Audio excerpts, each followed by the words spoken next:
এই নাও জাদুকরি লিচুর গাছ। এই গাছে প্রতিদিন অনেক অনেক লিচু ধরবে। টুম্পা, আমি বাঘিনী মামির বাড়িতে কাজ করতে যাব। তুই কিন্তু কোথাও যাস না, কেমন? বাড়িতেই থাক, আমি তাড়াতাড়ি ফিরে আসব। আচ্ছা ঠিক আছে মা, তুমি তাহলে যাও। আর তুমি বাড়িতে ফেরার সময় আমার জন্য লিচু নিয়ে আসবে। নতুন নতুন লিচু উঠেছে, আমার যে লিচু খেতে অনেক পছন্দ। না রে মা, আমি তোকে লিচু কি করে কিনে দেব? এখনো যে মাস শেষ হয়নি। মাস শেষ হলেই যখন টাকা পাবো তখন তোকে লিচু কিনে দেবো রে মা।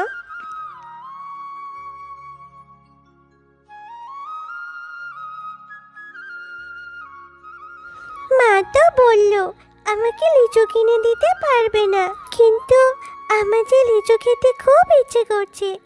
আমি যাই, বান্টি ও মিনাদের বাড়িতে লিচু গাছ আছে, ওদের সাথে খেললে ওরা আমাকে একটা লিচু দেবে। ওই তো দেখা যাচ্ছে মিনা আর বান্টি বসে বসে লিচু খাচ্ছে। কি রে মিনা, তোরা লিচু খাচ্ছিস? তোরা কি আজকে খেলবি না নাকি? জানিস আমারও না লিচু খেতে অনেক ইচ্ছে করছে। মাকে বলেছি, মা বলেছে আমাকে লিচু কিনে দিতে পারবে না। হ্যাঁ রে টুম্পা, আমরা তো খেলবো। তুই লিচু খাবি? আমাদের গাছে অনেক লিচু ধরেছে, আমার মাকে বলবো তোকে লিচু দিবে। তুই সত্যি বলছিস মিনা, আমাকে লিচু দিবে? আচ্ছা ঠিক আছে, চল আগে আমরা সবাই খেলে আসি, তারপর না হয় তোর মার কাছে বলে লিচু খাবো। হ্যাঁ রে টুম্পা, খেলবো। দাঁড়া, এই লিচুগুলো খেয়ে নি।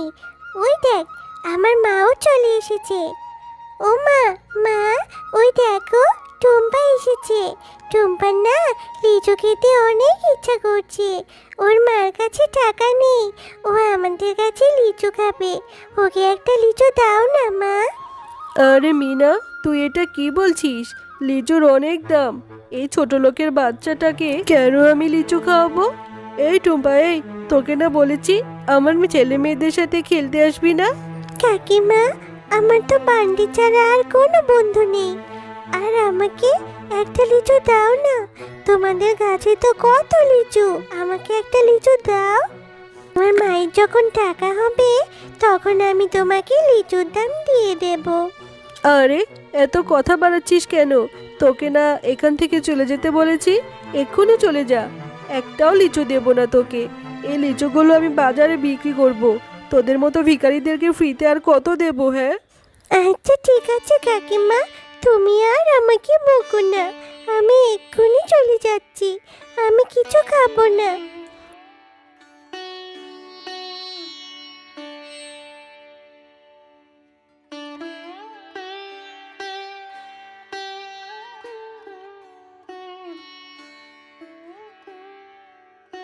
কি রে টুম্পা, তুই এভাবে মন খারাপ করে বসে আছিস কেন? কি হয়েছে তোর? মা, আমি না বান্টিদের বাড়িতে গিয়েছিলাম লিচু খাওয়ার জন্য, তাই কাকিমা আমাকে অনেক কথা শুনিয়েছে। আমাকে জানা তাই বলে অপমান করেছে।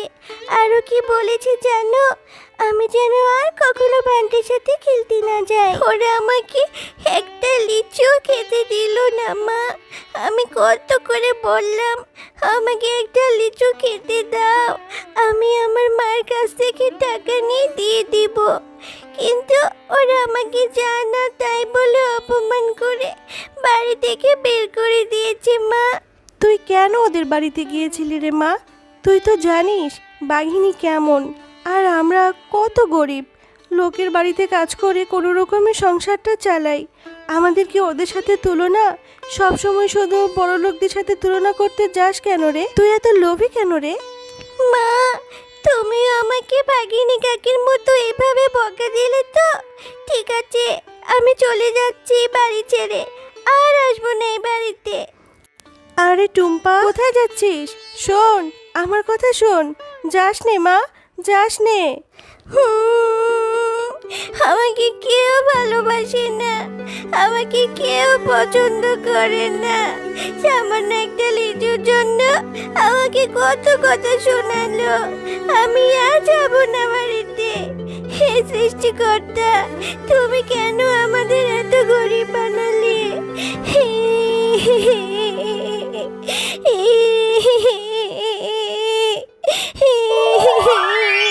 কি হয়েছে ছোট্ট মিষ্টি মেয়ে, তুমি এভাবে কাঁদছো কেন? কি হয়েছে তোমার? এ কি? তুমি কে? তুমি এখানে কি করে এলে? আমি হলাম পরি। এবার বলো দেখি, তুমি কাঁদছো কেন? কাঁদবো না তো কি করব? আমাকে কেউ ভালোবাসে না। সামান্য একটা লিচুর জন্য সবাই আমাকে কত কথা শোনালো, আর আমার মাও আমাকে বকা দিল। ও, এই ব্যাপার। শোনো মিষ্টি মেয়ে, মা বাবা যদি বকে তাহলে সেটা সন্তানের ভালোর জন্যই বকে। ঠিক আছে, তুমি আর কেঁদো না। তুমি লিচু খেতে খুব ভালোবাসো বুঝি? ঠিক আছে, এই নাও জাদুকরি লিচুর গাছ। এই গাছে প্রতিদিন অনেক অনেক লিচু ধরবে, আর এই গাছের লিচু কখনো শেষ হবে না। তুমি সত্যি বলছো পরি?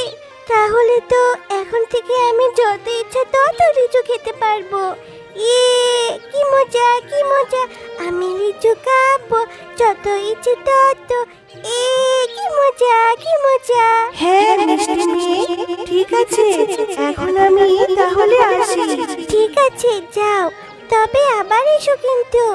কি রে টুম্পা, বাড়ি থেকে যে রাগ করে চলে এলি, আর তো বাড়ি যাওয়ার কোনো নামই নেই। আর রাগ করে থাকি না মা, বাড়ি চল, আমি তোকে লিচু কিনে দেব। এ কি, এটা আবার কিসের গাছ? আর এই গাছে তো দেখছি কত সুন্দর সুন্দর লিচু ধরে আছে, কিন্তু এই লিচুগুলো এখানে এলো কি করে? আগে তো এখানে কোনো গাছ ছিল না। মা, আমাদের আর লিচু কিনে খেতে হবে না। আমি এখানে বসে কান্না করছিলাম, আর তখন পড়ে এসে আমাকে এই গাছটা উপহার দিল, আর বলেছে এই গাছের লিচু কখনো শেষ হবে না। আমি যত ইচ্ছা তত লিচু খেতে পারবো। সে কি, তুই এসব কি বলছিস? তোর কথা যদি সত্যি হয় তাহলে তো আমাদের আর কোনো অভাব থাকবে না মা। এই গাছের লিচু বিক্রি করে আমাদের সংসার চালাতে পারবো। হ্যাঁ মা, তুমি ঠিকই বলেছো, আর আমিও যত ইচ্ছা তত লিচু খেতে পারবো। এরপর শেফা শিয়ালিনী গাছ থেকে লিচু পেড়ে বাজারে নিয়ে যায় বিক্রি করতে। অল্প কিছুক্ষণের মধ্যেই শেফা শিয়ালিনীর সব লিচু বিক্রি হয়ে যায়। এভাবেই মা মেয়ের দিন অনেক ভালোভাবেই দিন কাটতে থাকে। তো বন্ধুরা, আমাদের গল্প তোমাদের কেমন লেগেছে? যদি ভালো লেগে থাকে তাহলে লাইক, কমেন্ট আর সাবস্ক্রাইব করে আমাদের পাশেই থেকো। আর হ্যাঁ, বেল আইকন বেলটি অন করতে ভুলো না কিন্তু।